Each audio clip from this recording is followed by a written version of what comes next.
సున్న కుట్రే కేటీఆర్ పై దర్యాప్తు అన్నారు నకరికల్ మాజీ ఎమ్మెల్యే చిరుమర్తి లింగయ్య. ఈ రెండు పార్టీలు కలిసి బీఆర్ఎస్ పై కక్ష సాధింపు చర్యలకు పాల్పడుతున్నారని ఆరోపించారు. రాష్ట్ర ప్రభుత్వం అడిగితే గవర్నర్ అనుమతించడం కుమ్మక్కు రాజకీయాలకు నిదర్శనమన్నారు. ప్రజల్లో బీఆర్ఎస్ పై ఉన్న విశ్వాసం మళ్లీ కేసీఆర్ సీఎం అవుతారన్న నిజాన్ని జీర్ణించుకోలేకపోతున్నారని విమర్శించారు. వచ్చే ఎన్నికల్లో తిరిగి బీఆర్ఎస్ దే విజయమన్నారు చిరుమర్తి. ఆనాడు కేటీఆర్ తీసుకొచ్చిన కంపెనీలు అయితే ఎంతో మంది యువతకు ఉపాధి కల్పించండి.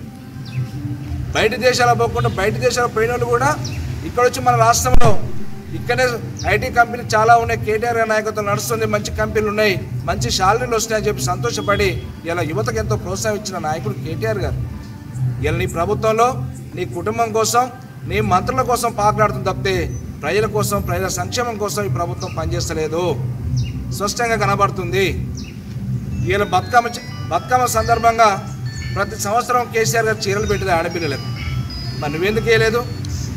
వీళ్ళు సర్పంచ్ ఎలక్షన్ వస్తున్నాయి కదా అని చెప్పి ఒకవైపు కేటీఆర్ గారి మీద కేసులు అరెస్ట్ చేయాలని చెప్పి ప్రయత్నం, మరొకవైపు బతుకమ్మకి ఇవ్వాల్సిన చీరలు ఇవాళ సర్పంచ్ ఎలక్షన్లకు ఇస్తే 1,00,000 కోటి చీరలు అంట. ఆ కోటి చీరలు తెచ్చి ఇలా ఎలక్షన్లకు పంచి వాళ్ళ కార్యకర్తలు ఎవరైతే ఉంటారో వాళ్ళ కార్యకర్తలు పంచి ఓటు వేయించుకోవాలి. ఇది నీ దురుద్దేశం చేసే ఒక ఆలోచన కార్యక్రమం. ప్రజలు కూడా గమనిస్తారు. ఇలా మంత్రులు